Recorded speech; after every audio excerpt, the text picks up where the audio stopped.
Ya, sektor energi lagi-lagi menopang penguatan indeks harga saham gabungan meskipun IHSG belum mampu untuk break ataupun bertahan di posisi 7.000. Kita lihat terlebih dahulu pemirsa beberapa agenda yang patut Anda cermati. Dari Indonesia ada cadangan devisa di bulan Agustus dalam dolar Amerika Serikat. Kemudian juga pemirsa adalah neraca perdagangan dari China di bulan Agustus, cadangan devisa dari beberapa negara seperti China, cadangan devisa Jepang, cadangan devisa Malaysia, dan cadangan devisa dari Singapura. Kemudian dari Amerika Serikat ada klaim pengangguran awal dan kita lihat untuk agenda emiten pemirsa hari ini ada IPO PT Multitrend Indo Tbk atau BABY atau BABY dan JASS akan melangsungkan RUPS. Update dari Bursa Asia pemirsa, data selengkapnya bisa Anda saksikan di mana mayoritas bergerak di teritori negatif. Straits Times, Kospi, Hang Seng turun sementara Nikkei Jepang naik tipis 0,03% yang kami capture beberapa waktu yang lalu. Pagi ini kita akan berbincang pemirsa bersama dengan Mas Andika Cipta Labora, analis PT Kanaka Hita Solvera. Selamat pagi, Mas Andika. Halo, selamat pagi Mbak Prisa. Mas Andika, gimana mencermati IHSG meskipun kemarin di sesi 1 sudah break di 7.000 gitu ya, tapi penutupan kok kayaknya susah gitu. Apa sih yang menjadi penghalang IHSG tampaknya untuk break level psikologis 7.000 dan level yang ataupun tren yang dianggap cenderung masih sideways? Oke Mbak, memang kemarin IHSG sempat berada di zona 7.000 ya, akan tetapi closingnya itu ditutup di level 6995. Ini secara teknikal juga membuat candle shooting star ya Mbak, yang memang mengindikasikan akan adanya bearish reversal. Sehingga memang untuk IHSG sendiri berpeluang untuk turun nih Mbak, terdekatnya ke 6955. Saya lihat memang di Elliott Wave juga ya Mbak, untuk IHSG sudah jauh-jauh hari kami perkirakan memang IHSG ini sudah berada di akhir kenaikan. Upside sudah terbatas, membentuk wave 5 dari wave 1 Mbak. Dan memang harusnya IHSG ini untuk jangka 1-2 bulan akan berpeluang koreksi ke level 6.750 hingga 6.800 untuk membentuk wave 2-nya Mbak. Oh, bukannya break ke atas malah justru ada peluang untuk pullback dulu begitu ya, ke 6.700 sampai 6.750 hingga 6.800 Mbak. 6.750 sampai dengan 6.800 itu berdasarkan teknikal ya? Iya Mbak, Elliott Wave. Oke. Dengan potensi indeks harga saham gabungan yang justru akan pullback ke 6.750 sampai dengan 68, apa yang Anda rekomendasikan?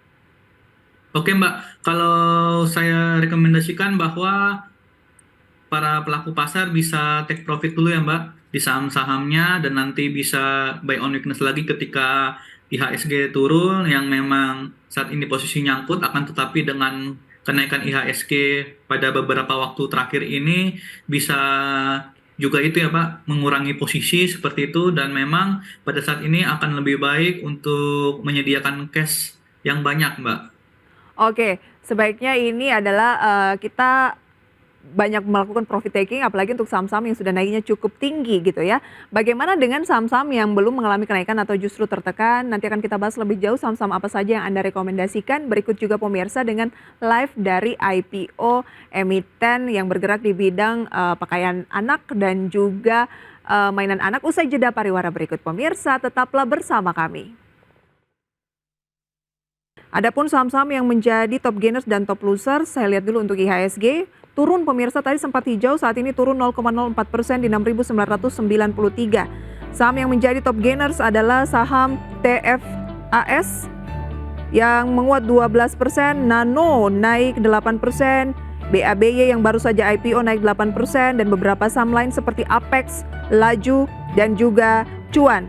Sementara top losers adalah HAJJ, WIDI, ISA PACK, GTBO, dan CMNT. Itu dia pemirsa beberapa saham yang mewarnai pergerakan di awal pembukaan sesi 1 pada hari Kamis ini, 7 September 2023. IHSG seperti yang disampaikan tadi oleh Mas Andika, analis kita pada pagi hari ini, cenderung pullback ya. Oke, saya akan nyapa kembali Mas Andika. Mas Andika, masih bisa dengar suara saya dengan jelas? Ya Mbak Prisa, bisa.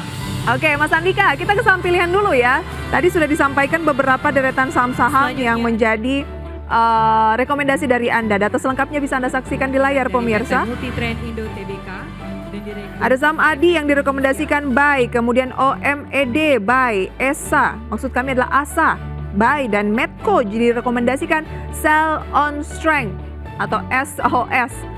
Oke, Mas Andika, Medco sell on strength ini yang tadi Anda sampaikan di awal bahwa beberapa saham yang sudah naik signifikan sebaiknya ambil untung, termasuk ya ini ya Medco.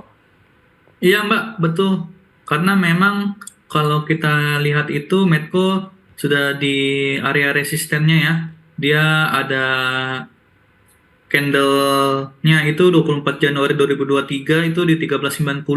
Sehingga memang ini sudah di area resisten ya, dan ada baiknya untuk para pelaku pasar bisa take profit dulu di saham Medco karena memang ini Medco sudah jenuh beli ya Mbak, seperti Oke. itu, sehingga rawan untuk terkoreksi. Oke, kalau kita update pada pagi hari ini saham MEDC atau Medco, pemirsa, Medco Energi ini masih naik 0,36%, tapi menurut Mas Andika ini sudah masuk ke fase-fase profit taking, kemungkinan ya akan merah gitu ya. Betul Mbak. Baik. Oke, bagaimana dengan ADI? Buy.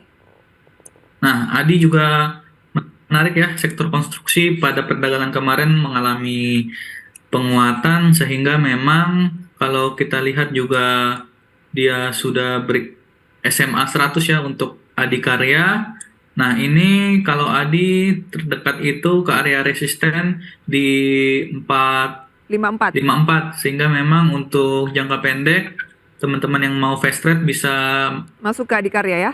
ya masuk ke Adikarya dengan TP-nya di 450 hingga Oke. 454. Memang Nah, jangka pendek kalau ya. Adi dia bisa berhasil break resisten di 454, terbuka peluang Adi untuk ke level 470 sampai 480, Mbak. Oke, target pertama 454, kemudian 470 sampai 484 ya. Baik, Omet dan Asa. Mas Oke, Andika? Omet kemarin menarik, Mbak. Karena kalau secara teknikal dia juga sudah break SMA 100-nya dan dia itu membentuk pattern ya, Mbak, bullish flag, dan juga ini berpeluang untuk mengalami penguatan ke level 222 hingga 228 targetnya, Mbak. 220 hingga 228 Oh, oke. area targetnya. Dia Meskipun membentuk turun, pattern bullish flag. meskipun turun 1,55% pada pagi hari ini di 192 ya, masih di atas support yang Anda berikan ya. Jadi masih aman 185 supportnya. Jadi masih boleh buy ya. Iya, Mbak. Oke. Kemudian bagaimana dengan Asa? Nah, ASA juga menarik. Semenarik apa Asa? ASA juga menarik karena ini ya Mbak, dia kembali mengalami penguatan. Kemarin volume juga besar. Ini saya perkirakan dia sekarang sudah berada di wave 3 dari wave satunya.